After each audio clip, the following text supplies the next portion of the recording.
Hey guys, this is John, and welcome to part 3 in my series on fundamental chess concepts. So in the first two parts, we talked about undefended pieces and piece coordination. And what we're going to do in this one is bring that together and also talk about typical mistakes that you see at the level that this series is directed towards.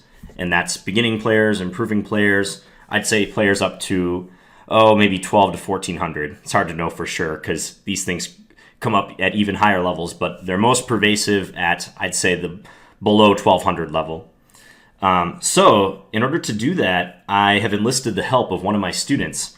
And this is my student right here. Handsome looking guy, right? His name is Zach. He's from the US. And Zach wrote to me a couple months ago and said that he, probably like many people watching this video, is interested in chess and he likes chess a lot. He can beat his friends, but when he plays online, he has a tougher time, and he tends to get smashed, according to him. So he was looking for ways to improve, and what I really like about Zach is that he had a great attitude towards improvement just right off the bat. And he seems to take losses in stride very well, and even though he's a relatively new player, he is embracing a lot of the things that we've talked about in our lessons, and we've been working together since October. So I enlisted his help, and he's agreed to let me use some of his recent games and examples from his play. And he's also agreed to play a few games on video for us, where he's going to be playing the games, and I'm going to be commenting while he's playing. You guys won't see or hear him at all, but you'll just hear me. But I'll be observing his games and commenting on his games. So that will be the second half of the video. Before we do that, though, and by the way, Zach is his standard rating is 1235. His blitz rating is about 900. Okay, so that's kind of where he's at. So I'd put him at 900 to 1,000 if he were to play over the board chess. I think that would be about where he's rated at the moment. So let's go to our first position, and this is just a little warm-up position. It's from one of Zach's games. He actually emailed me about this game shortly after he played it because he was white, and he really liked the way that he had played this one, but he committed a typical mistake, and that's what we're going to be focusing on in this video. Typical mistakes and common things that come up in the course of play for these improving players. So he was white here. It was his opponent's move, and his opponent, seeing the threat of mate on g7, aka queen takes g7, played the move queen g8, addressing that threat. So if you want to pause your video, you can try to figure out what white should do in reply. So Zach is white here. What should he do in reply to queen g8?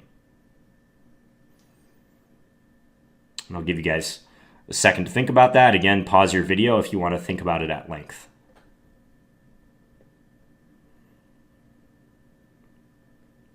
Okay, so this is somewhat of a trick question, and it's interesting. I'm doing a video on typical mistakes, and I'm leading with an example that it's hard to categorize it as a typical mistake because this is something that could happen at any level, even all the way up to world champion. But if you said queen takes h6 with the intention of bishop takes h6, rook takes h6 checkmate, you would have actually predicted what happened in the game, minus the checkmate part, and you would have committed a mistake. Okay, so Zach was thinking that after sacrificing his queen, that he would be able to come over with his rook, and black would be in bad shape because he'd have to block the check with the queen, and from there, it would be checkmate in 2. So something like this, and then this would be checkmate. However, you guys can see that after queen takes h6, bishop takes h6, this comes with check. So black is actually responding to a check with a check of their own. And needless to say, black, or Zach, completely missed this idea as white in this position. He missed the fact that it would be a check. He was so excited about his potential combination that it totally escaped him that, hey, I could have problems with my own king. And I don't want to read too far into this because, again, this could happen at any level. I've done this sort of thing before too. But it's a problem of overlooking the opponent's threat and underestimating your own, or overestimating your threat and underestimating your opponent's defensive resources, basically. So, logically speaking, a decent move for white if they wanted to prepare the threat of queen takes h6 instead would be king f2. So that would be a good way to sidestep any potential future problems on the G file and still set up queen takes h6 as a threat. If you suggested an even stronger move, like I believe the strongest move of all in this position would be rook d to d7, then good job to you, because this would attack the bishop 3 times. And if the bishop moves, which it honestly doesn't even have any good moves, but if it did, let's say it takes this pawn, then rook h7 is going to be lights out. Queen takes rook, rook takes checkmate, or queen takes h7 checkmate. So those would have been better moves. But basically, when you feel like you're in a position where you're about to deliver the decisive blow, like you can sense blood, you can smell the blood, and the sharks are circling around your opponent's position, you always want to make sure, if you have enough time on your clock, that you fully consider the defensive resources that your opponent may have. And just double and triple check if you can. Make sure you're not missing any in-between move or unexpected idea they have to derail your idea, basically. So, thought that was just an interesting little warm-up problem. Now, we're going to look at a couple games that I have reviewed with Zach recently, and I thought were illustrative of typical mistakes. And the first one is a game he played. I believe this was either a 10-minute or a 15-minute game, and I'm going to upload it now. We're going to be looking at this from the black side. So Zach was black in this game, and he's playing a guy, Luke Carney 2409. I think this guy might have been a little bit higher rated than him, but not by much. And Zach actually decided to play the Scandinavian defense. I gotta say, I didn't encourage him to play this opening. Even though you guys know this is one of my favorite openings for black, he decided to play this on his own. And this game was interesting because white did something that you see a lot. And that is, white decided to move many of their pawns early on. And I've mentioned this in another chess fundamental video. I think it was the first video, that you see this all the time at this level. And that's one side making way too many pawn moves in the opening. So I wanted to show you how Zach played against that and how he could potentially have played better. Okay, so the game went e4, d5, e5. This already is a slight mistake for white, pushing the pawn. Taking the pawn is much better, because if he were to take it, then after queen takes, then white can start winning tempos on black's queen. Pushing it is not a very challenging reply. And here, this will give us a chance to talk about coordination as well, because black played e6. Now, what do you think is the criticism of this move as far as black's coordination goes? So, if you watch my last video, what would I say about this move e6, and why is it suboptimal? Okay, so the reason why e6 is not the best move is that it blocks in black's light square bishop. And it was unprompted, too. You know, in some openings, like let's say the French defense, where it goes e4, e6, d4, d5, black is saddled with a problematic light square bishop just by design. You know, that's just part of the opening. It's not really... When you play e6 on move 1, you're kind of setting yourself up for difficulties with that bishop. You know, that's just how the opening goes. But in this position, even though e6 is a perfectly logical looking move and it does allow him to develop this dark square bishop and fortifies the center, it was kind of an unnecessary coordination error, right? So I suggested to him that a better move would be bishop f5, kind of playing in the spirit of a Caro-Kann. In the Caro-Kann, black often does this, in the advanced variation especially. But let's say after d4, then playing e6. So in choosing this move order, he could get his bishop outside of the pawn chain and then play the e6 move, and he hasn't disrupted his development in any major way. So he's getting the best of both worlds. He's playing the move he intends to play in the center, but he's liberating his bishop first. So e6, and now his opponent played d4, and actually we've transposed to a French defense. Now, another typical mistake that I talked about in the last video, and Zach has a tendency to do this, so we'll see if he does this today, too, in the games that I'm going to be commenting on of his. So he played the move knight c6. And if you want to ask yourself what is the flaw with this move, you can pause your video and do so now. Okay, the flaw with this move is that it blocks black's c-pawn. By playing knight c6, he blocks this pawn, and that is significant because this pawn would have been a very useful attacker of white's center. So if black plays c5, which if you play the French, you would know that this is the main move here. If black plays c5, you can bring the knight behind, and you can use both the pawn in front and the knight behind to put pressure on d4. And really white's entire central construction, because in putting pressure on d4, you also put pressure on e5. There can be a real domino effect if this structure becomes weakened. So even though knight c6 develops a piece quickly, and we like quick developing moves in the opening, it was better coordination-wise to play c5 and put the knight behind it. And that's a situation we run into quite often with the c-pawn and the knight. You know, if you can, it's usually better to have the c-pawn in front with the knight behind it, because that gives you more of a chance to influence matters in the center. And I mentioned last video, this happens more in d-pawn openings, but here's an example from an e-pawn opening where it occurs. So c5 would have been a good idea. Usually white goes c3, black can bring the knight behind it, and then black seeks to pressure the d4 pawn, usually with queen b6 to come. Okay, so Zach played knight c6. Now his opponent makes another pawn move, f4. This pawn move is not so bad because it helps defend his e5 pawn. He's staking out space. Also, maybe his knight will come to f3 and he avoids the problem of having the knight in front of the pawn. It's not usually as significant on this wing, but you know, f4 is not a bad move. So here, Zach makes another mistake that I see all the time, and he played bishop b4 check. So this is something new that we haven't really talked about, but a rule of thumb is that if you're thinking about making a minor piece move into your opponent's half of the position, especially if it's early in the game, you should think carefully, and the minor piece move that you're considering will usually not be good if they can easily push you away with a pawn. So if they can just play a move like c3 in this case, which is exactly what white played, then that minor piece move is not normally accomplishing much of anything because you're going to have to move it again. It's under attack, and your opponent has probably played a useful move with the gain of time. So the times that a minor piece move, whether it's a bishop or especially a knight, because it often happens with knights, the times that those are good are when your opponent can't move a pawn up to attack it, and it actually creates some sort of threat for you, and the piece is stable. Okay, if the piece is stable and you think you can support it, then it's an outpost, and it's not just like a semi-random minor piece move into their position.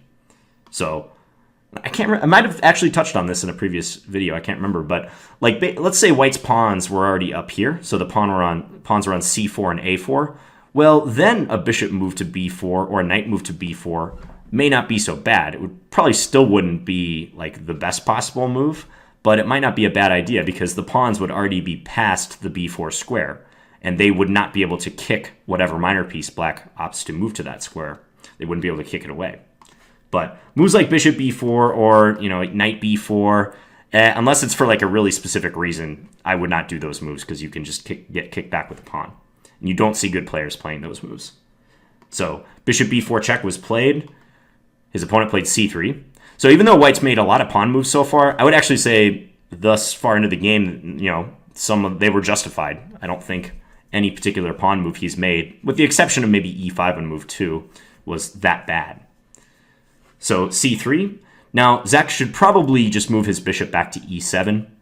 And then, even though that blocks his knight from coming to e7, he could try to get this knight out via h6 then in the future. But he played bishop a5. Maybe he was trying to keep this bishop active. But watch what happens. White gets to push pawns, and he's doing it with a gain of time again. So he plays b4. Zach's like, oh no, my bishop's under attack. I better move it. And he does. Here, white played a4. And I know many people watching this video will have experienced this type of pawn storm where your opponent is trying to trap in your bishop. So again, white's done another move with tempo, and he's threatening pawn to a5 now.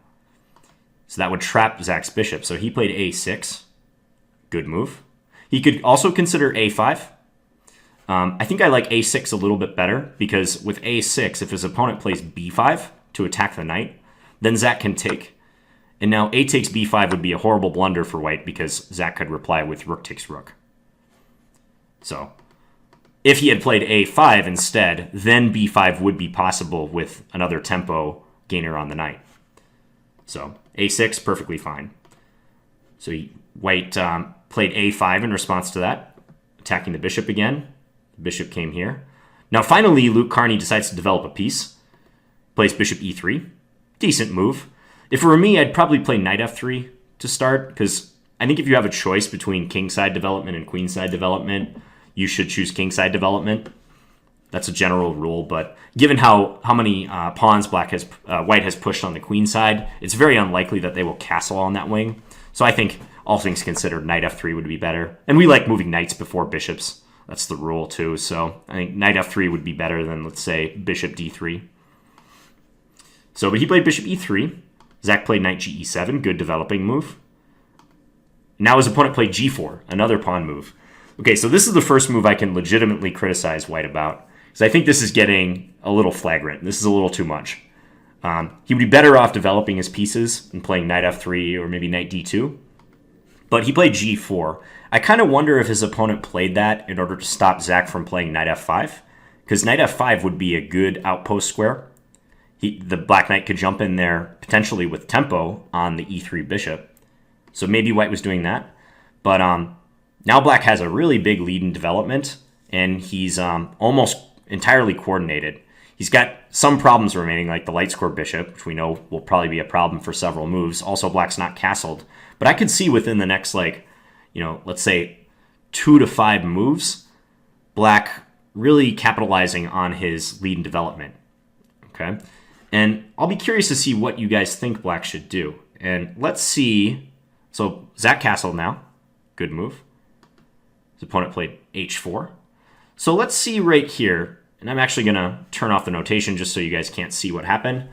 Black to move. So black is better developed. We know that. White has now succeeded in moving all of his pawns. And I told Zach when we were reviewing this game that this is one of the few games I've seen where someone manages to move like all their pawns and not end up in like a horrible position quite yet.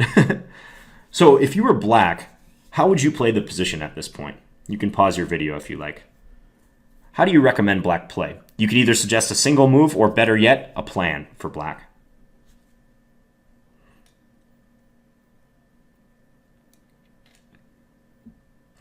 Okay, so in this position, it would be to black's benefit to start trying to open up the position. So start ripping open the board, if possible. Maybe I shouldn't put it in such violent terms. He should try to choose a spot or an area of the board where he thinks he can achieve a pawn break in the hopes of opening lines and using his better development, using his lead in development. Because if we look at this now, so black has 1, 2, 3 minor pieces out, and he's already castled. White has 1 minor piece out, he's uncastled. So that's a solid 3 tempo development advantage that black has. Granted, Zach has a little less space right now because white has made it his priority to advance all these pawns and grab space. But black has a real lead in development. And that lead in development will be less significant if he keeps operating in a closed position. That is black. If black keeps operating in a closed position. So he should seek to open the position now in order to try to make sure that his pieces can actually prove their worth, the pieces that he's developed. Also, opening the position will help him fight back against his opponent's space advantage, too. So it's like a dual-purpose strategy. So I'm going to reload the game now. And the primary way that you open a position is with pawn breaks. Okay, so a pawn break is where you move one of your pawns and offer to exchange one of your opponent's pawns. Okay, so here there's a couple different pawn breaks, and it's helpful to identify them if you're able to do so. Very good job. So the 2 pawn breaks are f6 and b6. Those are the pawn moves where black could offer direct contact with white's pawns, and it would achieve the effect of opening the position, no matter what happens. So in this position, f6 is a better move than b6, because b6 leaves the a6 pawn a little bit weakly defended. I'm going to be talking about b6 again in a few minutes, but I think, given the position, f6 is a much better move, and I think it's great that Zach recognized that, and he played that move. His rook is already positioned on the f-file. Some people would be hesitant to move the f-pawn. I've called it the forget about it pawn, but once you've castled, it's not as bad of an idea to move that pawn. And since this attacks e5 as well, I think it's a great move. So f6 is an excellent move, and he's forcing white to make a decision, like either take, which might allow the rook to come up and start, participating in the attack, or allow black to take. Either way, lines are becoming open. The board is becoming a bit more open, and black can hope to use his development edge that way. So his opponent responded by playing g5. Now, let's see if you guys can spot the undefended piece tactic. Excuse me, my throat is already getting dry. But let's see if you guys can spot the undefended piece tactic that black has here. So black to move and win a pawn. You can pause your recording.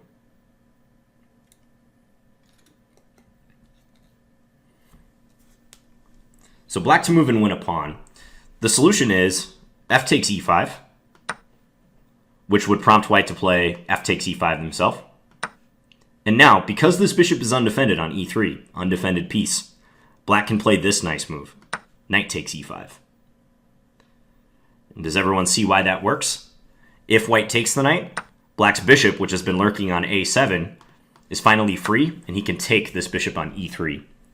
And black has a fantastic position. He's up a pawn.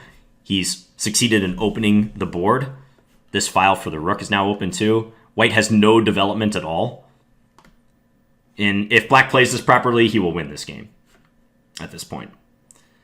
So notice how that tactic is initiated by black playing to open the position. F takes e5, playing to open lines.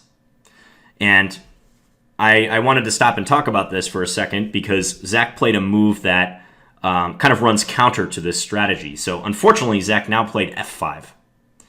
And hopefully, based on the discussion we've been having here, you can identify why this is a mistake. It's a mistake because it shuts down the position. It completely locks up the position. And now black's development advantage is a lot less noticeable. So he played for a pawn break with f6, but just when he had the opportunity to open it up, he kind of abruptly switched courses and he changed his mind and played f5. So we were discussing this moment, Zach and I, at length when we reviewed this game during our most recent lesson. And I think he did realize once we talked about it why f5 was a mistake and why it led to his problems in this game. And I think he basically lost this game because of this move, f5, because he has a very cramped position after this. So f takes e5 would have been the way to open the position and use his development advantage to the maximum. So after f5, his opponent played h5. Now, as far as pawn breaks go, black only has this b6 pawn break on the other wing, and I don't think he's going to be wanting to play h6 or g6 anytime soon because that's where his king is. Contrary to the f-pawn situation, I think h6 or g6 would be extremely dangerous here. Moreover, even if black does play h6, it's white's call whether white wants to open it or not. White could take and open the g file, but they could also just play g6 and keep it closed. So the ball is no longer in Zach's court to open the king side. So after h5, Zach played bishop d7, just developing. Bishop d3. This is a tough position. He's fully coordinated. It doesn't seem like he's done anything wrong. His king is safe, but there's no real plan to speak of. And there's a great book by this Swedish IM, Axel Smith, called Pump Up Your Rating. And he talks about how if you don't have a pawn break in a position, especially a closed and semi-closed position, if you don't have a pawn break, you typically don't have a plan. He says no pawn break, no plan. And I think in this position, that is absolutely true. Because if black can't open the position, what does his development lead matter? Why is that significant at all? It shouldn't be. We're basically opting for trench warfare at this point, the way that black has played it. And white is perfectly happy to do that because he has all these far-flung pawns that guarantee him a space advantage, and he can calmly bring his pieces into the game now that there's no direct threats. So black played queen e8. I think I'm going to scroll through the rest of this game fairly quickly.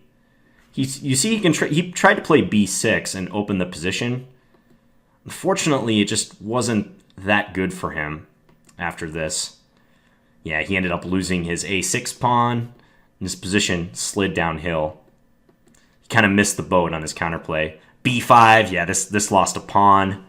So that's another thing that Zach needs to work on, as with virtually everyone in this rating range. So undefended pieces, he just advanced the pawn and it was attacked 3 times. Just gave it to white, essentially. I think he was trying to win that a6 pawn. Here, white tried to open up the king side. Here, I think Zach should have played g6 and kept the position closed. He played knight b3, rook b1. H takes g7 was also possible. Bishop takes a6, and ended up dropping his queen. Yeah, so undefended piece situation again. And soon lost. So very interesting stuff going on in the opening in this one. And just to kind of sum up, few coordination problems at the beginning. e6 did not allow the bishop to come to f5. So Zach and I discussed that. We also discussed about the role of having the c-pawn in front of the knight and why that was so important. And the pawn break issues and how you can play against an opponent who is moving a bunch of pawns. The way you want to play against such an opponent is time your pawn breaks. Look for ways to open the position and cash in on your development advantage. Because if you are just content to just kind of develop and not put any pressure on them in response to them pushing pawns, you're going to have a rough time. They're going to have their way with you, because the people who push pawns a lot, they're typically aggressive players, and they know that pushing pawns bothers most players in this rating range. So the way that you want to take advantage of that is build a solid position, time your pawn break like f6, just like Zach did, and be ready to cash in. And if he hadn't played that f5 move and had instead opted for this, I really like his chances to win. Okay, the next game we're going to look at is a game that Zach played against a guy named Rutabegas. So this was a win by Zach, and I really like this one. In this game, we're going to be talking about squares. Okay, so in this game, Zach played the Sicilian, and his opponent played c4. Now, it's a big revelation for many players at this level to think in terms of squares rather than pieces. So most people are thinking, what can my pieces do, or what are my pieces attacking? And that's fine to think that way. However, as you're climbing the rating ladder, you'll start thinking more in terms of squares. So when white plays c4, an experienced player will see that this significantly weakens a square for white. And if you want to, ask yourself, which square is that? Which square is white weakening by playing c4? The answer is the d4 square. And the reason why is that white has pushed these 2 pawns, and both of those pawn pushes bypass the d4 square. So it means that this d4 square can no longer be contested by one of white's pawns. It can only be defended by a piece, aka a knight on f3. And because of that, that's a prime outpost square for black. And coincidentally, his knight is only 2 moves away from being able to jump in there. Now, black doesn't necessarily have to go into that square right away, but when white plays c4, he should be aware of the fact that this square is weak. White also has a backward pawn on d2. So the way that black would want to develop now, if he could, would be centered around that square. So Zach played his standard move here, which is d6, but I personally would have played knight c6. And if allowed, let's just say white plays some random developing move, I would actually fianchetto my dark square bishop. This is a good strategy in the Sicilian. If your opponent's not playing d4, you can try to fianchetto your dark square bishop so as to clamp down on the d4 square, because chances are, by fianchettoing it, you're increasing your control over that square.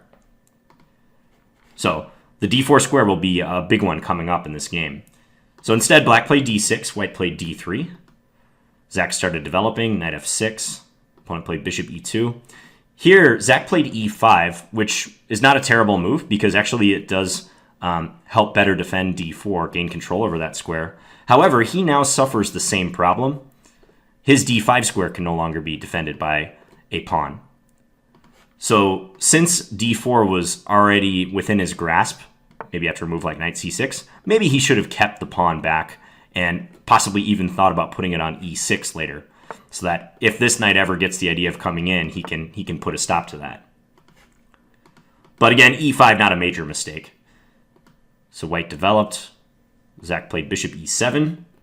Now bishop e6. I think it would have been slightly better for him to castle or play knight c6 maybe. I'm not a huge fan of moving the queenside bishop before you've developed your knights or castled. I think that's usually a piece you want to wait on. But he played bishop e6, knight c3, castle, b3. Both sides have been doing great about their undefended pieces. Both sides are developing in a way that they're overprotecting weak points. Like a weak point for black could be d6 because that's a backward pawn, but he's got it protected twice. Ditto for white. It's also protected. So it's a closed position. So now here he plays knight e8. This was an interesting move. And this is a good example of a move that the reasoning for it is kind of lost when you're just playing through the game.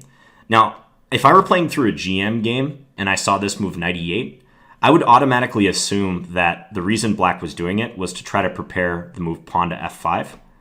But because I know Zach's basically beginning player, and he's not playing at a GM level yet and won't for a long time, I asked him why he played that move, and he actually said that the reason why he played this move was because he felt uncomfortable with his bishop on e7. He felt like this piece was cramped, and he was playing this move to give the bishop more options.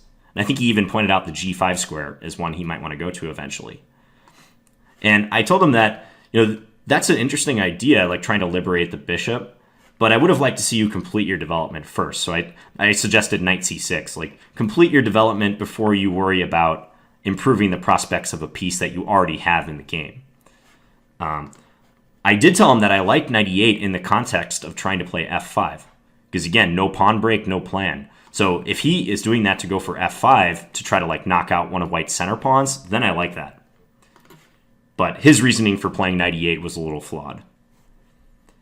His opponent jumped into the d5 square. I would probably take this knight pretty soon, because it's not a piece that you want to tolerate until the end of time.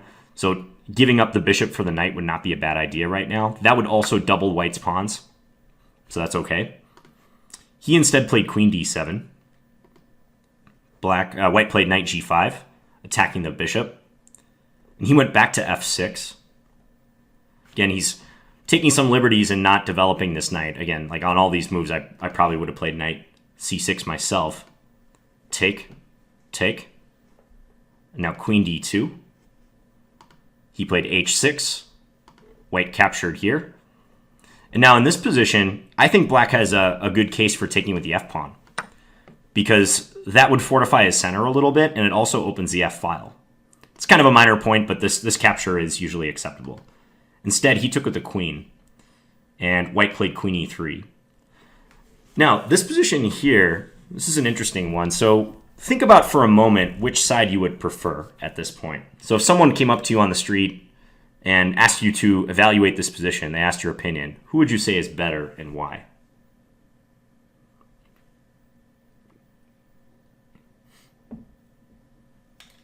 Okay, so it's kind of a close call. And even though white has the two bishops, they have the bishop pair, and that is an advantage most of the time, the position is closed enough where if you chose black and his pair of knights, I would not hold it against you at all. And the general rule is the more pawns that are on the board, the more closed the position is, the more the knight is increasing in value compared to the bishops. Okay, so follow-up question. Let's say this position's like dynamically equal.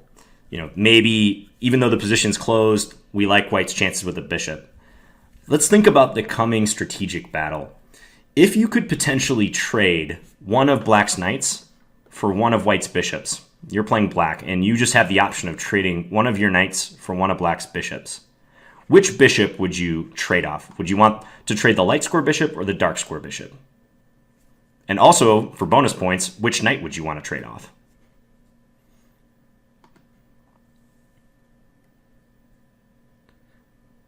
Best decision, if you had the option to do so, would be to get rid of white's dark square bishop and get rid of your f6 knight.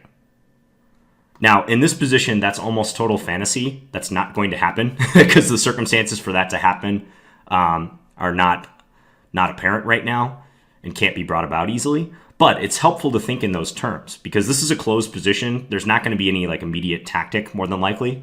However, we can start thinking strategically and try to form a basis for our plan. And getting rid of white's dark square bishop would be excellent because of this d4 square. So that square is the perfect outpost for black's knight. And coincidentally, this knight is very close to being able to get there. Again, it's 2 moves away. Knight c6 to d4. And if you could get your knight in without fear of it ever being exchanged by this bishop, by playing like bishop b2 and taking on d4, then that could be like a permanent strategic advantage for black.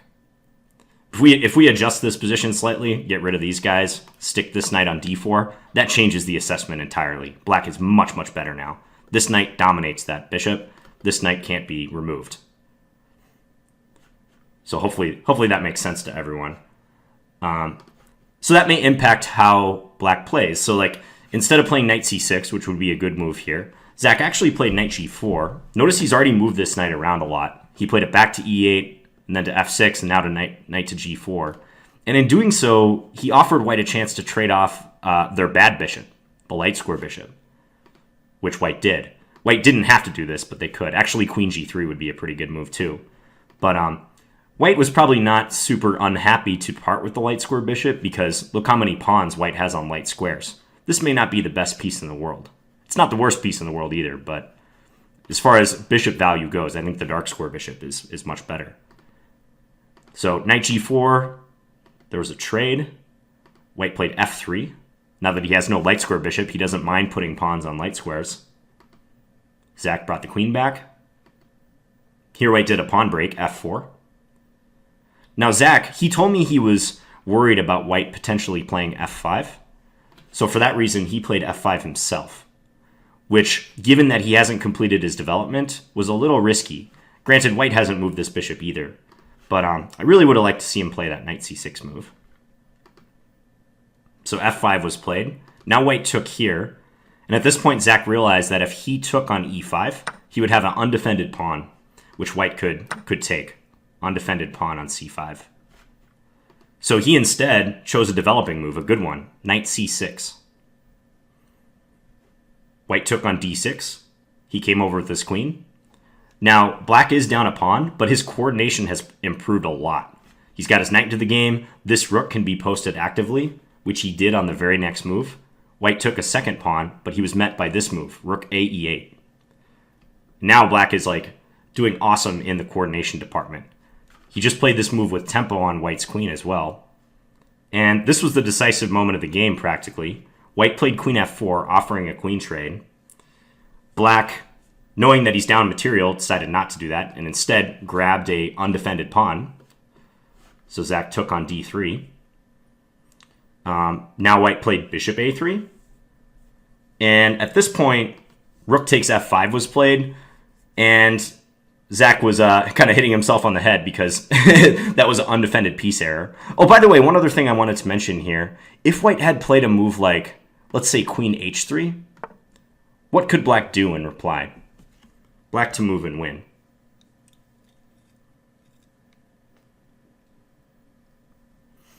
The answer is queen d4 check.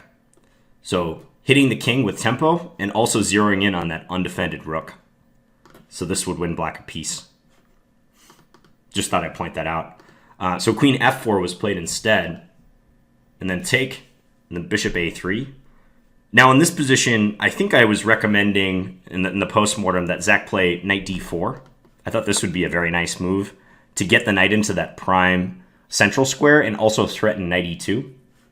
But unfortunately, Zach made a big mistake now. He played rook takes f5, just miscounting the number of attackers. This pawn was defended twice by white's queen and rook, and it was attacked twice, but that escaped his attention. So rook takes f5, queen took. He did avoid the queen trade now. Queen d4 check, king h1.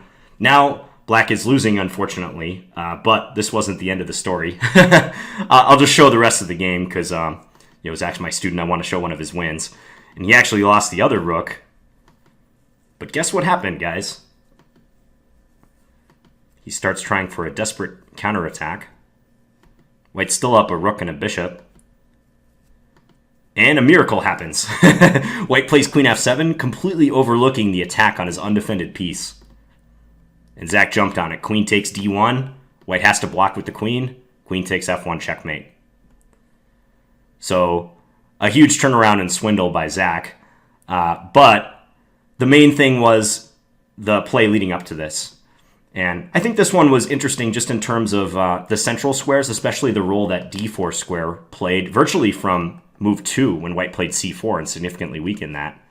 Hopefully this could help those Sicilian players who are accustomed to facing lines where white does not go into the open Sicilian, which is this. Because when they don't go into the open Sicilian, chances are the d4 square could be a square you might control. And thinking strategically about squares is a big step in your chess development. Thinking about squares and weak squares can influence like how you position your pieces in the middle game. Remember, we were talking about like this set position right here and how black would want to play, what pieces would be good to exchange, which ones would be good to keep if you're white, things like that. So I think now I'm going to wrap up this portion of the video where we're just talking about past games that Zach has played, and we're going to get in on some live games that he's playing, and I'm going to comment over those. So talk to you guys again soon. Hey guys, okay, so the second part of this video we'll be watching Zach play 2 games, and I instructed him to look for 10 minutes with a 5-second increment. So these are technically blitz games, but they're a little bit longer. And I'm just going to be live commenting, and yeah, we'll see what happens. And I hope there'll be a lot of instructive moments in this one. So he has played the Sicilian defense, and his opponent responded with g3 on move 2. So opting for a fianchetto.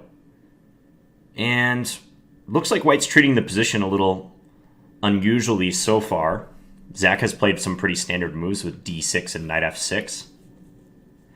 And it looks like after c3, his opponent is trying to go d4. And by the way, Zach knows that he's being recorded while he's playing these. So I do wonder if that will affect his play, if he'll be playing more carefully than usual. I should say I have no contact with him during this game. I was talking to him on Skype just to tell him like what time control to look for, but he is not hearing any of this. So we're getting his pure, unadulterated thought process. And I like what he's doing so far. His development is good. He's brought his knights out to the center. And his opponent, on the other hand, is almost like freestyling his development a little bit. So knight a3. That was possibly in response to him having put the pawn on c3. So he's choosing to develop his knight to the side of the board. And I like the fact that Zach is taking his time. You know, they both played their first several moves pretty fast. Okay, so this move d5, this is an interesting thing that Zach is doing.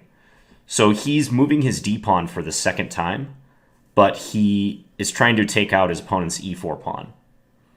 Now, in past videos in the Chess Fundamental series, I've talked about how you generally want to try to avoid moving the same piece twice, especially in the early stages.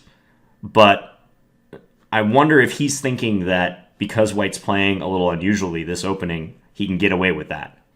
So if he recognized that he was moving the pawn a second time, but thought it was justified because of the way his opponent is treating the opening, I like that decision.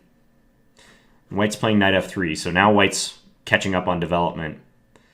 I think Zach at this point should probably move his e-pawn and then develop his bishop to like e7, for instance. He played bishop g4, going to pin white's knight. That's also useful. The thing about this early development of the light square bishop is queen b3 could be annoying. Because if you notice, by moving the bishop from c8 to g4, Zach is leaving the b7 pawn undefended. So white could potentially play queen b3 and try to take advantage of that. So I'll be curious to know if Zach considered that possibility. So his opponent responded with knight to c4. Now I really hope Zach moves his e-pawn and develops his dark square bishop so he can get ready to castle. I guess I wasn't a huge fan of him developing his queenside bishop before dealing with the kingside bishop, because the chances that he castles queenside are pretty low. Ooh, and Zach moved the forget about it pawn. Okay, this is a controversial move. So he moved the f pawn, which I call the forget about it pawn.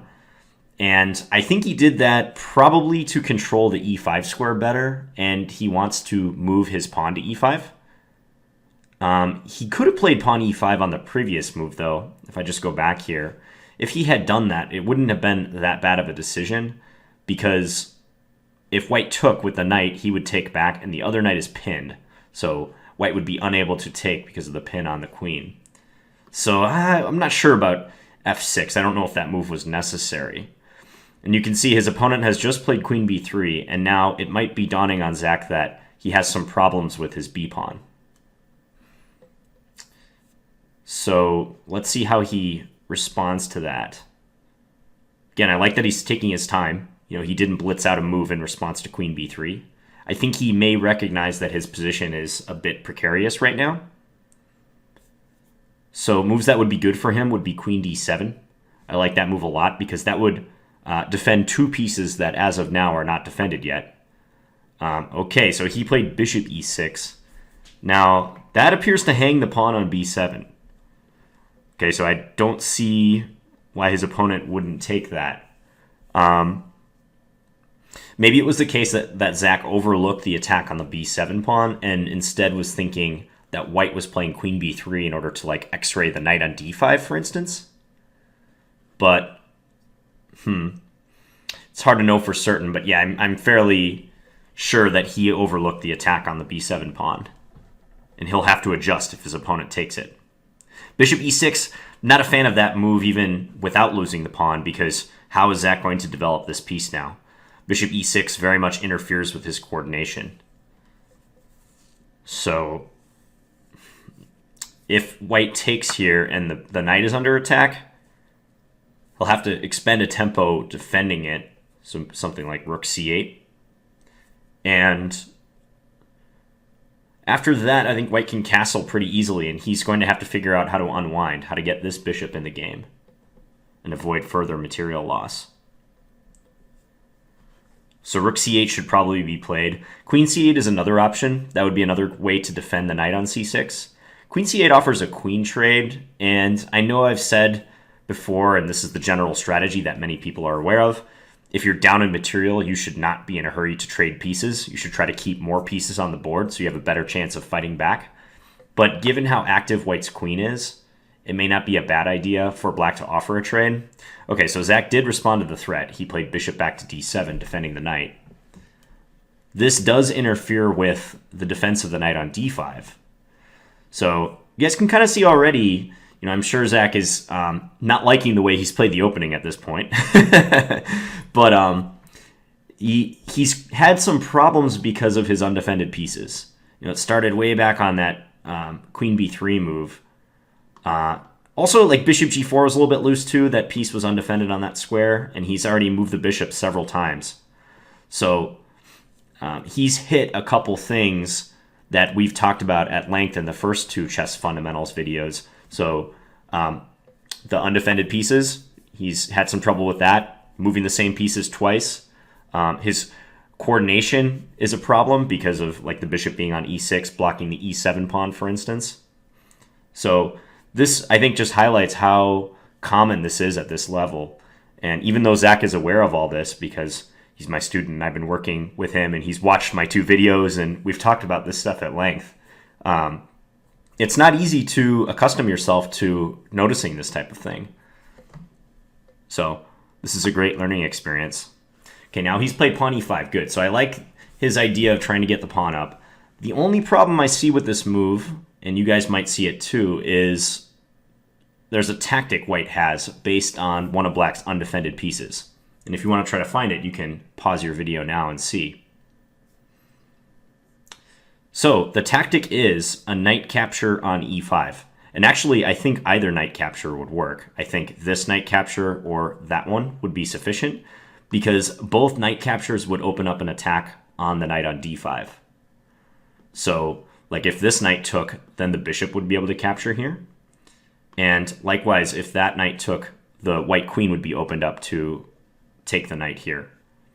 So I wonder if his opponent will notice that. You see how the knight on d5, this undefended piece, is a magnet for tactics. Like suddenly two separate tactics work for white, both involving a discovered attack on this undefended piece. That's the effect of loose pieces. And okay, it looks like his opponent, Gerardo Feliz, found that move. And Zach is giving up some rating in this game too, so his opponent's about 125 points higher rated than him. Zach's a little bit higher in standard than he is in blitz. I think his standard rating is about 1250 or so. So I think he feels a little less comfortable at these shorter time controls. Okay, so he recaptured with his pawn. So now his opponent will take the knight on d5, and he's going to go up 2 pawns. Moreover, because black moved that f pawn way back on, which move was it? Move number 8. He has some problems on this diagonal several moves later, and now it's a great mystery how black is going to castle. So Zach will have some problems with his king, undoubtedly. He already does have problems. Okay, I like this move, rook b8. So he gains a tempo on white's queen. He's trying to force it back. That also gets out of the pin that this bishop had him under. So he's playing a useful move with tempo. I really, really like that. White retreated all the way to d1. So now a move that would want to be on black's radar is queen h5 check, which would possibly embarrass black's king and maybe get at this pawn. Zach retreated the knight. Unfortunately, he has allowed a checkmate. Oh no. So his opponent has mate in 1 here, if you guys can find it. Yep, and his opponent found it. Knight d6, smothered checkmate. Ooh, okay. So not a great start for Zach. I'm sure he's kind of embarrassed at this moment. Game lasting 15 moves. But yeah, there was some problems he put himself into very early on in this one. So he, as we were saying, maybe even with this move d5, I'm not sure when he played d5 if he was fully grasping the consequences of that. Zach now just sent me a message on Skype. So he said, didn't even see that. Yeah, well, it happens sometimes. So I'm going to give him a little encouragement. So I'm actually going to tell him, so watch your undefended pieces and development / coordination in the next one. So just trying to give him some friendly advice and motivation before he plays this next game. He says, I couldn't ever get that dark square bishop out to castle. Yeah, that's exactly right. Yeah, he had trouble doing that. So I'm going to say, you're right. Try to focus on developing your kingside pieces ASAP, as soon as possible, if you know you're going to castle on that wing. I'm doing this all off camera. You guys can't see it. You can probably hear me typing to him, but... Okay, so he's going to go ahead and play this second game, it seems like. All right. He said thank you, and he's going to be off again in another minute or two, hopefully. But yeah, there's... Okay, so he's got the second game. He's playing a 10-14, GM2 Gonzalez. Zach starts with d4. Okay, so he might be tightening up his game a little bit. He does play d4 on occasion, and this is actually an opening he's been working on. So we'll see how he plays it. He plays e4 as well. I'm going to close... I'll leave that board up, actually. We might go back to that game. So his opponent has adopted a fianchetto setup. Zach's playing bishop d3. So Zach has been playing around with this so-called reverse stonewall variation, which I'm not a huge advocate of, like, systems, especially from the white side, aka playing a setup the same way against virtually everything your opponent does. But at lower levels, when you're just trying to master the basics and you're having trouble really grasping undefended pieces and playing a complete game without making huge blunders, I think it's okay to just play an opening you feel comfortable with. And he knows some of the main ideas in this line, so we'll see how he treats it. So his opponent is developing two of his bishops to these fianchetto squares. So Zach already has great control over the center. In fact, he could have been even more ambitious and played his pawn to e4 rather than e3, but that was way back on move 2 that he made that determination. So Zach and I have discussed this setup in the past, and if I were to ask you guys, in terms of coordination coming up, what is the piece that White's going to have trouble with? What is the piece that White might have difficulty introducing into the game? Okay, if you said the dark square bishop, you're right. So this piece is White's bad bishop in this game. And considering that White often plans to play c3, he'll then have like so many pawns on dark squares, and that bishop will have a hard time freeing himself. On the contrary, White's light square bishop is a very good piece. So that's a valuable one. He doesn't want to just trade the light square bishop with reckless abandon. These knights protect each other. This knight has a good central influence on e5. It often jumps to e5 if it won't be kicked away easily. I noticed his opponent was like throwing his h-pawn down the board, so he played h5. Again, this is like very common. I see this on chess.com all the time at the lower levels. People like moving their pawns frequently in the opening, making too many pawn moves, often with like wing pawns, so knight pawns and rook pawns. I like the fact that Zach played h3 in this position. So he just put a stop to Black's h-pawn before it got too far, because if he had allowed that pawn to get to h3, then perhaps the light square bishop would be staring into White's position, and that could be a serious weakness on the long diagonal. So I like that he played h3 and just put a stop to the pawn's advance. Now his opponent played f5, so his opponent is fighting for a piece of the center now. Notice that Black has already made 1, 2, 3, 4, and if we count this as 2 pawn moves, 6 pawn moves already in the first 8 moves. So that's a lot. So Black has only moved his pawns and fianchettoed his bishop. Now, a move that Black might not want to see in this position is the move pawn to e4. And I'll be very curious to see if Zach tries to play that move in the coming moves, because I think that would be a great way to open up the center and try to exploit his lead in development, and also potentially get this bishop on a more accessible diagonal. Like maybe the bishop can come to e3 in the future after that. If we consider the weak points in Black's position and also the weak points in Zach's position here as White, what do we find?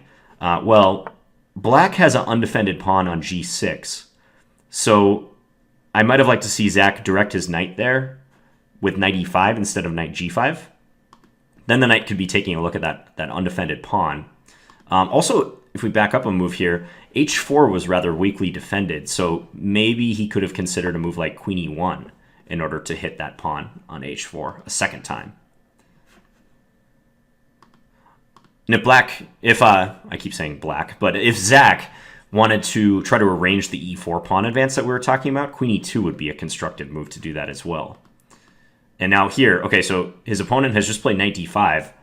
What is he attacking? The e3 pawn.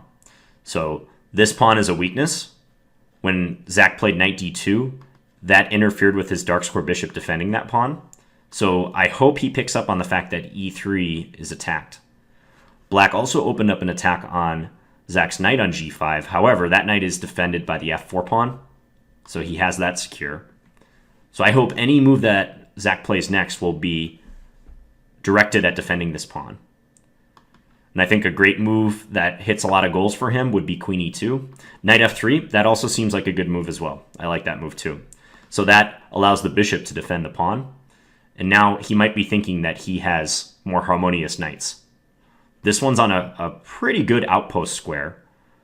One thing I've mentioned to Zach is that you don't want to move your minor pieces into your opponent's half of the board early on unless they're adequately supported and they're on an outpost square.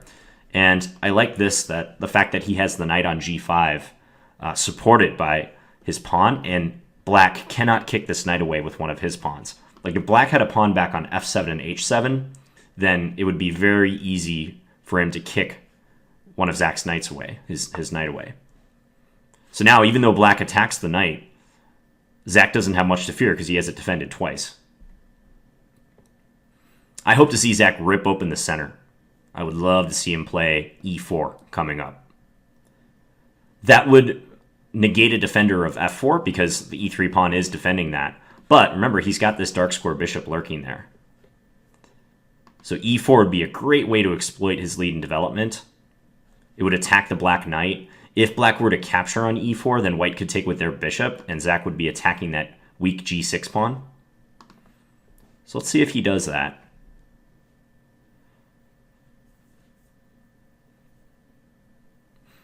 He does have a significant advantage right now, and black has played some suboptimal moves in the opening. You know, he's made too many pawn moves, as we were discussing.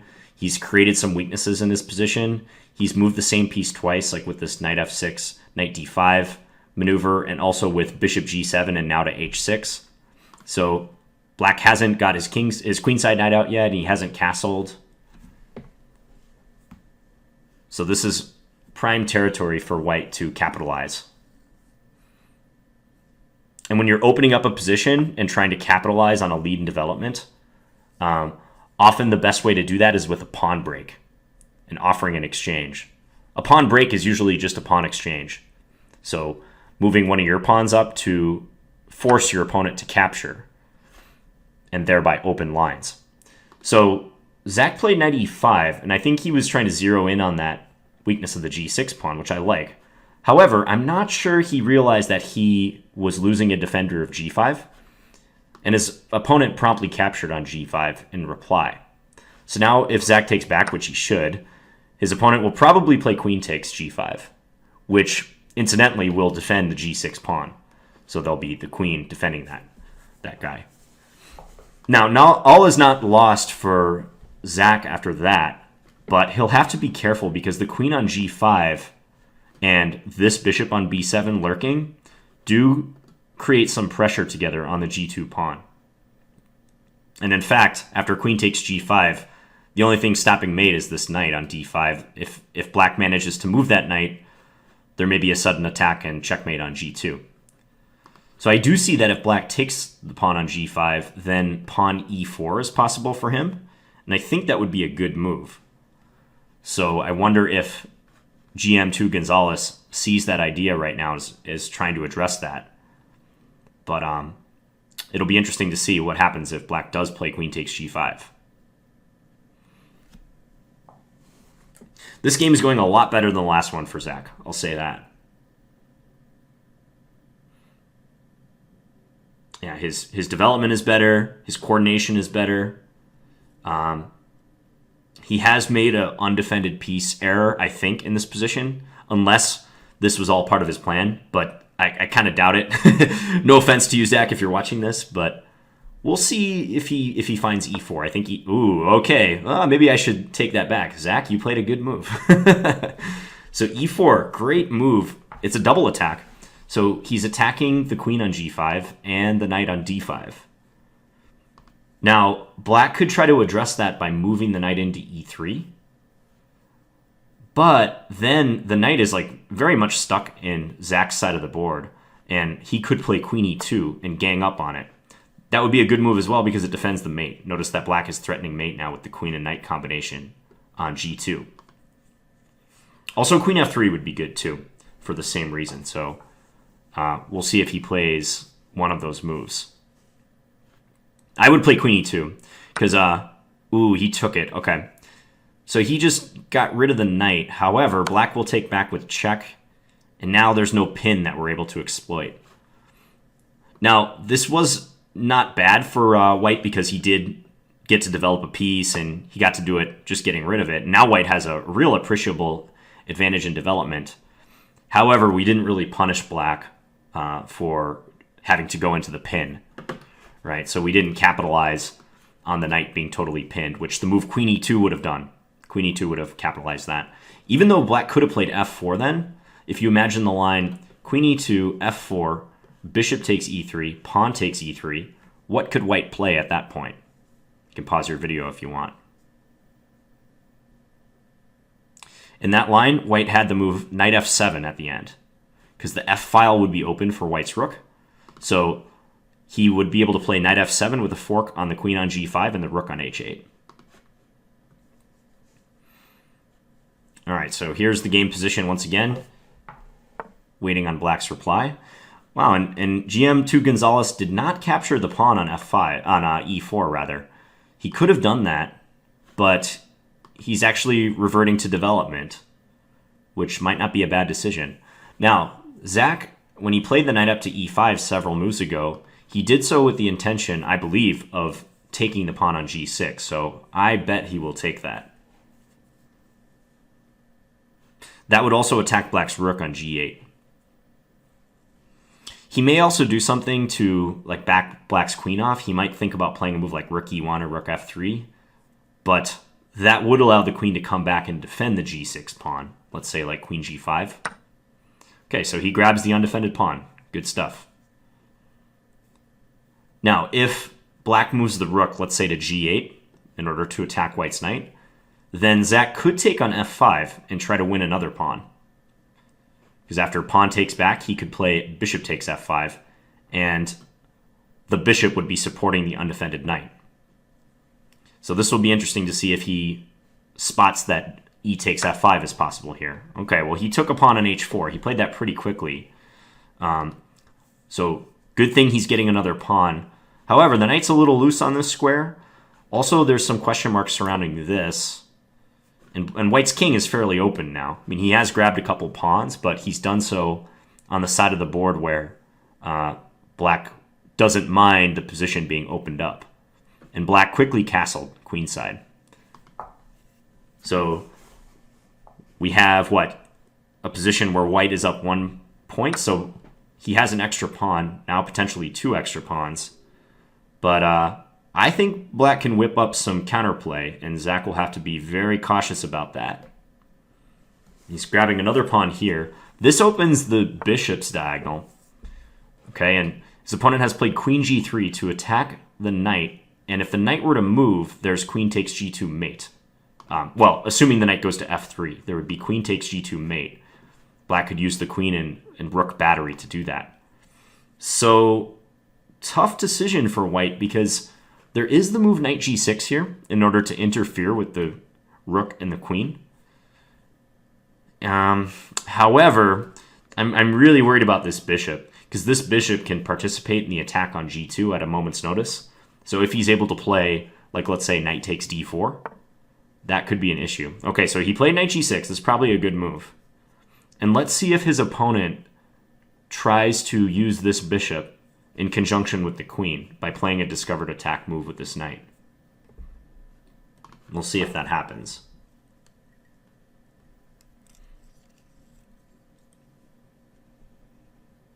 His opponent might also think about capturing on f5, but moving this knight now would be very strong for him, like knight takes d4 or even knight e5.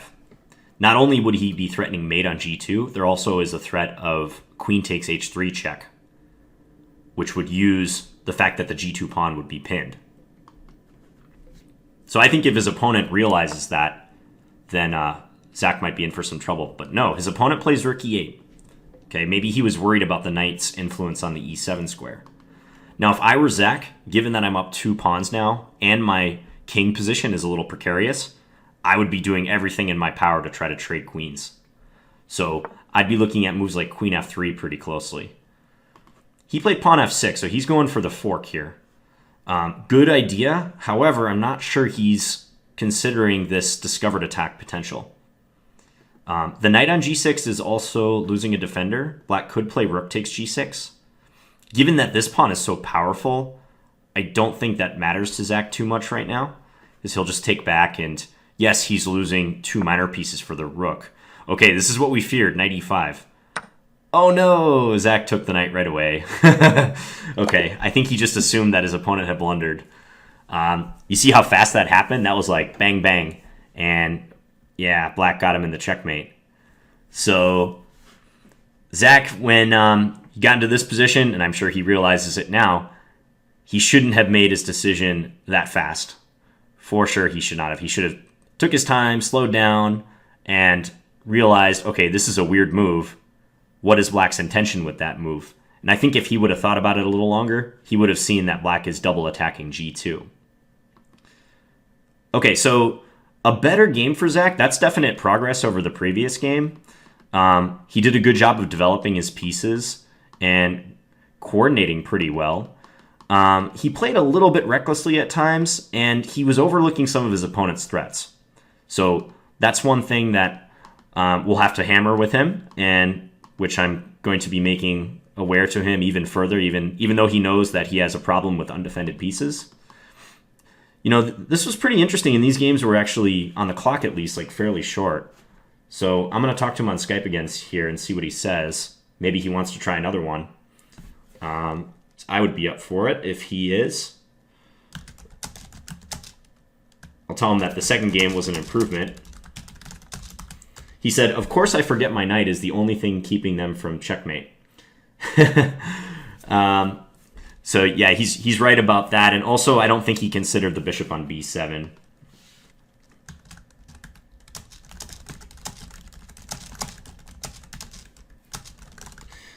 Let's see if he wants to play one more.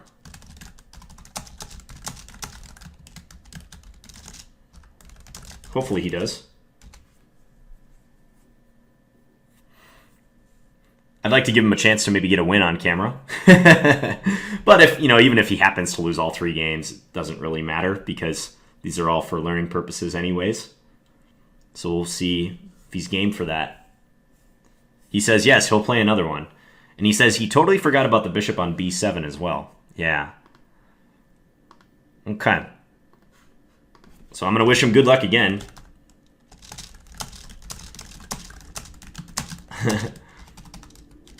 I said I'll tell him I'm rooting for him to get a win on camera.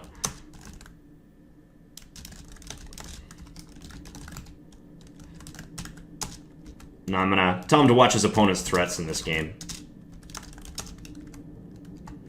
And if they play an unusual move, stop to think if you can.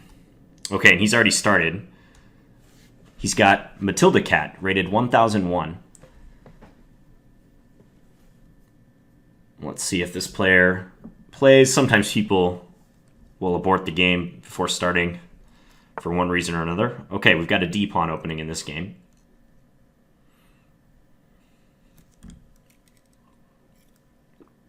We'll see how black responds. Zach plays d5. I do recommend that black play d5 to beginner players because I think it's a simple move. I wouldn't mess around with too many knight f6 systems. I would get used to playing classically and used to playing symmetrically. Okay, so Zach is playing the Queen's Gambit declined, and he knows that this is an opening where you want to be able to recapture with the pawn in the center. So hopefully he takes with the e-pawn. He does. His opponent plays knight f3. So I hope that black develops his king side first in this game. Remember back to that first game, he was not able to develop his dark square bishop too quickly, and that really cost him in terms of king safety and general position safety too. So he should focus on getting his king side out. Let's see if he remembers that. So playing knight f6 followed by bishop e7 would be a solid course, a solid way to continue. He plays knight c6. Okay, common move. We've discussed this in the past in actually my second chess fundamentals video, the previous video, how this move is maybe not so good, knight c6, because it blocks the c-pawn. And in fact, in this type of structure with the pawn on d5, you'd rather have the pawn on c6 and the knight develop to d7, or have the pawn on c5 and the knight develop behind it so you can exert pressure on d4. So he's kind of breaking the rules a little bit with knight c6. It's not a terrible move. Okay, I like that he's developing now. So he played bishop b4. Perhaps not the best place for the bishop. I think it would have been safer on e7. But he's not wasting much time on development now. And I hope he castles at this point. He does. Okay, good. So already 7 moves in, he's castled. This is very good. White also playing this pretty normally. White's playing a bit passively, I'd say. He locked in his own bishop.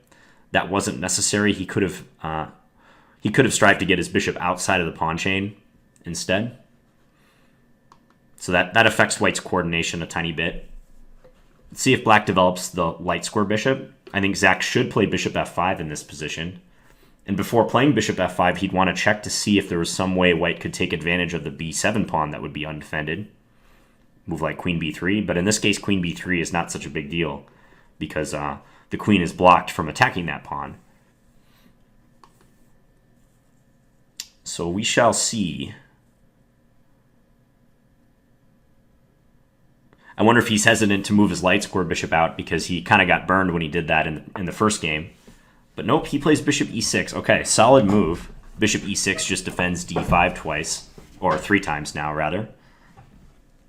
So I'm happy with the way this opening has turned out for Zach. It's not perfect. Like, there's things I would have liked him to see do differently. 1, not put the knight on c6. 2, not put the bishop on b4, keep it home on e7.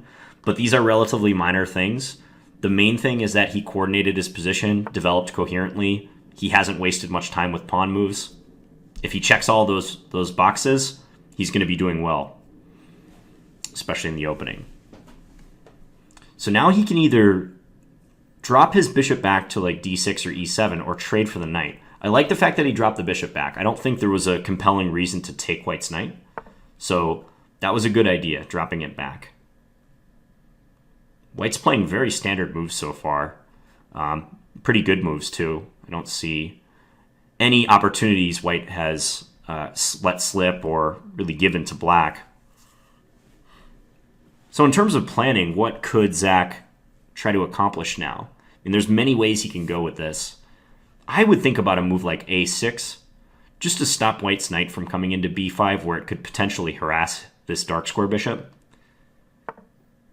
Knight e7, that's also not a bad move too. I think with that move, he might be trying to get the pawn to c6, which is where it belongs, really, in this structure. If I were white, I would jump on this opportunity and play knight b5 right now. I think that would be a good way to take advantage of the fact that black has not played c6 or a6. Instead, white plays rook e1. Hasn't been any big clashes in this game yet. Both players are kind of content to build up their own position. That tends to happen with d4 openings. The battle can be postponed until the middle game sometime. Okay, good. Pawn to c6. I like this. I don't know if Zach was remembering now that the pawn should be on c6 in this setup, and he was hoping to correct that, or if he just liked the look of this plan. But I love that pawn structure he has. This is a very coherent pawn structure. There's only one weakness. It's the b7 pawn. It's the base of the chain, but it's not easy for white to get at that point. So his opponent responds with bishop d3. I think maybe he's doing that to try to facilitate the e4 advance. Zach plays knight g6, and white does go e4. Okay. So now if Zach takes on e4, white will end up with this isolated pawn, which will have an impact on the way this game goes. By playing e4, white is opening up his bishop, so his bishop has more mobility on this diagonal. I do think black should take the pawn. By playing e4, white also loses one defender of d4, and black, coincidentally, is attacking that one time. So Zach may be trying to zero in on that in his thought process. Undefended pieces-wise, both sides have been doing great. I mean, I haven't even talked about undefended pieces too much in this one because there hasn't been anything apparent that for either side. So both sides doing an excellent job of keeping their position compact and secure. White takes with the knight. So now the knight is attacking the bishop. I would, if I were Zach, I would think about moving the bishop back to e7, maybe c7, just to save it from being captured and also to open up the queen to attack d4 again. So then he would have the knight and the queen double teaming the pawn on d4. This knight is a concern, though, because it could jump into g5 or possibly c5, and that bishop on e6 is a potential target. This seems to be a pretty good opponent, like 1001. I mean, he might be a little underrated. He's played fast, and he's kept the tempo of the game going. Zach is down a little bit on time, but I hope that doesn't rattle him too much. I should note that Zach is giving up rating in each one of these games. I told him to look for players in the 900 to 1200 range. So he is giving up some rating by playing these. So knight h4. offering to trade the knight. Now, normally, knight moves to the side of the board should be regarded with suspicion, but since he's offering like a direct trade for white's knight, I like that move. If white takes it, Zach would just want to be careful not to take with his queen, because that would leave the bishop on d6 undefended. Right now, the only thing that's holding that bishop is black's queen. So I hope he didn't play that with the intention of taking with the queen. I don't think he did. Okay, and his opponent goes knight g5. Doesn't deal with the threat on h4 yet. So now if Zach wanted, he could play bishop g4 and pin white. Bishop d5 is another option too. But this bishop is attacked twice by the knight and the rook, and it's only defended once. So white would be planning to take it if he could. So Zach should address that with his next move. He might also think about capturing here. Okay, good move, bishop g4. He saw the threat and he pinned white. I like it a lot. The bishop is undefended on g4, mind you, but white is pinned. Now, if you guys are sitting there at home, what do you think about the possibility of white playing knight takes h7 at this point? What do you guys think about that? The idea would be that if knight takes h7, king takes h7, white can try knight g5 check. And after the king moves, ideally white would play queen takes g4. So using a discovered attack with tempo to win the bishop. However, there's a flaw in this line. And I want to see if you guys can spot what the flaw is. There's actually a couple flaws. One of the flaws, if I back up here, is that if that capture happened, black would not have to take the knight right away. They could insert the move bishop takes f3. Also, I believe that in the line, knight takes h7, king takes h7, knight g5 check, black could also play queen takes g5, which would lose the queen to bishop takes g5, but then he would immediately get it back with bishop takes d1. Okay, and white played h3, trying to kick the bishop away. Zach traded his knight. Yeah, that's probably a good decision because this knight was like stuck on the side of the board. Now let's see how black deals with the threat on the bishop, because if he moves the bishop back here trying to keep the pin on the knight, his opponent could play g4 and trap the bishop. So I hope Zach sees that. I hope he either takes on f3 or moves the bishop back to like e6 again. I think those would be his best bets. Good game so far. I mean, the difference between like this game and the first game is like night and day as far as how Zach's playing. Just huge difference. He's given himself a real good position to work with for the middle game. Whereas in that first one, he didn't get out of the opening because he made some characteristic mistakes, moving the same piece twice, leaving stuff undefended, moving his f-pawn early. And he's done a much, much better job of that in this game. Knight f4. Okay. So that move, that's a risky move to make. He's relying on tactics now to avoid moving his bishop. And you guys might see what Zach has in mind with that. So he's trying to attack white's undefended bishop on d3. I like the fact that he's zeroing in on that piece. However, I wonder if he's calculated what will happen if bishop takes f4. Because if bishop takes f4, that's like an in-between move. And wow, his opponent played rook e4 in reply. But if bishop takes f4, he can take back, but then white might have time to take the bishop. I do see that in that line, black could play bishop takes c1, so maybe that's his intention. But I don't think that would be in black's favor. He would be losing two minor pieces for the rook. However, this is really surprising. His opponent played immediately rook e4, like within like 10 seconds of Zach playing knight f4. Big mistake. He's letting Zach take on d3 immediately if he wants. And when Zach does take on d3, it would hit the rook on c1. So white wouldn't have time to take the bishop on g4. Wow, so big turn of events. Now, by playing knight takes d3, black is going to be going up a piece and setting himself up to win this game, assuming he stays ahead on the clock, or stays all right on the clock. There could be some complications if white had played bishop g5 there, but nope, he just instantly takes on g4. Okay, so now Zach can take on c1, and he'll be up an exchange at that point. Being up the exchange means being up a rook for a minor piece. So that will be his advantage. That rook on g4 is staring straight down at his g7 pawn, but he has that defended. There is a move bishop h6 that could be possible. So that may play into his thought process right now. He moved his rook out of the way and did not take this rook on c1. I wonder if he saw the idea of bishop h6 and was readying himself to play g6. Yeah, unfortunately now it's a double attack. There's two things attacking g7, so the bishop and the rook. And the queen is hitting d3. It's a good move by his opponent. Bishop h6. Undefended piece. And weakly defended piece. So, I think Zach might want to take on c1, and he does. He is allowing the capture on g7. However, okay, and white took with the rook. However, he can move the king to the corner. King h8. This game's heating up real fast, though. Because after king h8, there's some big problems on h7, too, that I'm noticing. If he plays king f8, he'd be walking right into some discovered attacks. Ironically, that might be his better chance.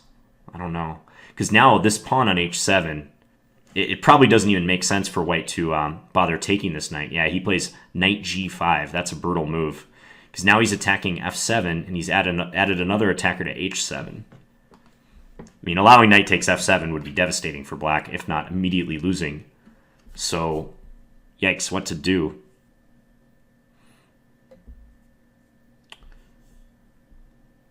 He could play knight e2 check to start if he wanted. But actually, knight e2 check could be met by queen takes e2, even. Although queen takes e2 would allow queen takes g5. We're getting into some complicated stuff now. I think with a minute and a half versus his opponent's 7 and almost 8 minutes, Zach has his work cut out for him right now, and he is getting attacked. He's going to lose the h7 pawn unless he sacks his queen. So I hope he's not too concerned about that. He should be more concerned about the f7 pawn, since that is a mate threat on the spot. So I think like rook e7 would be a decent chance now. Or if not a decent chance, like a move that doesn't lose for him.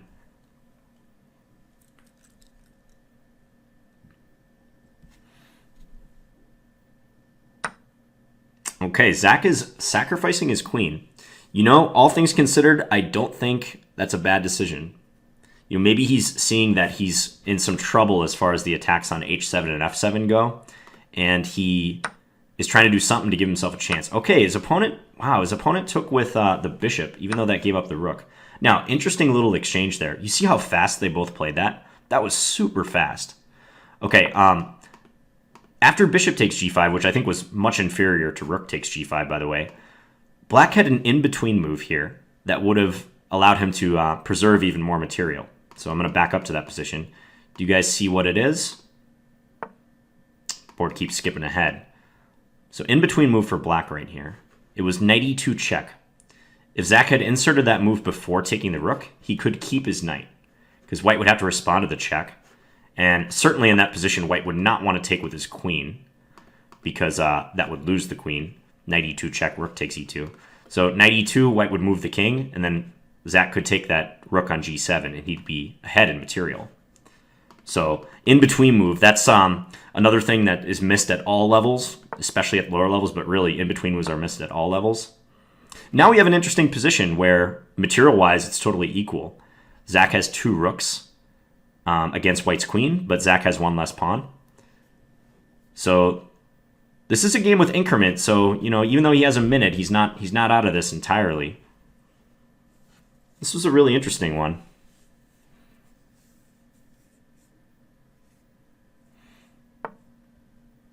Okay, his opponent played king f1. Now, f4 might be a possibility. I think that's why Zach moved his f5 pawn. I'm just backing up a second just to see these moves that I kind of missed. This is a good example of an imbalance. So even though there's a material balance, there's like a material distribution imbalance. And here it's the fact that white has the queen and pawn and black has the 2 rooks. So Usually the queen would be better than the two rooks when there's lots of weak pawns for the queen to attack, and when the side with the queen has a safe position. And that's kind of the case here. Like if you notice white's position, there's a lot of things that are defended, especially this central cluster. And given that Zach has two attackers here, and he took on f4. I think Zach thinks he has a combination, but the problem is, his opponent takes, and I'm pretty sure Zach is intending rook e1. Problem is he's losing a lot of material by doing this. And by going for this combo, he's going to be in a losing endgame. So that's unfortunate that Zach went for that with bishop takes f4. Now rook g7, but I think the time pressure is kind of getting to him here. But his opportunity to play f4 was on this move, actually. Here it would have been a lot better because it was defended. Okay. So, his opponent replied bishop e5. So this game is now basically lost for Zach. Yeah, he's pinned. He's down material already. This was a very interesting one, though. I'm not going to say like his game is being transformed in the matter of a few games, especially since he hasn't had a chance to hear this commentary or anything. But like I said, the difference between how he played the first game versus this game is huge. Even though he's on track to lose this one, I think if he keeps working on these things we've been talking about, the undefended pieces, the coordination, position safety, so developing his sense of danger, he's going to be getting higher than this, and he's going to be over 1,000 in Blitz soon. And he plays longer Blitz games, so even though this is technically the Blitz category, I think he can pump that rating up, no problem. His opponent has him on the ropes now. The rest of this will probably just be a cleanup job for white. Still, though, moves like a5, that's an unforced error. Just allows his opponent to take the pawn for free. He doesn't have a lot of time. He might be on the verge of resigning.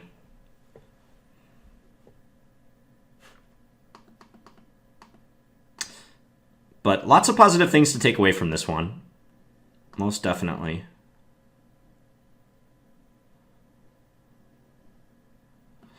Just scrolling back through just to see if there's anything major I missed talking about. Okay. And Zach lost. Yeah. Okay. So thank you to Zach for being a gracious volunteer and playing these 3 games on camera. He's a relatively new player, and he's just making his way in the chess world. And the fact that he was gracious enough and even gung-ho enough to do this is really telling. And I think that type of attitude will serve him well in his chess career. So, Zach, I hope you are able to incorporate some stuff that we talked about in this video. And I hope everyone watching this had some things to think about as far as typical mistakes and food for thought. Let me know what you guys think about this one. And thanks for watching this series and this episode of Chess Fundamentals. And I'll hope to be back with Chess Fundamentals number 4 very soon. All right, guys. Talk to you later.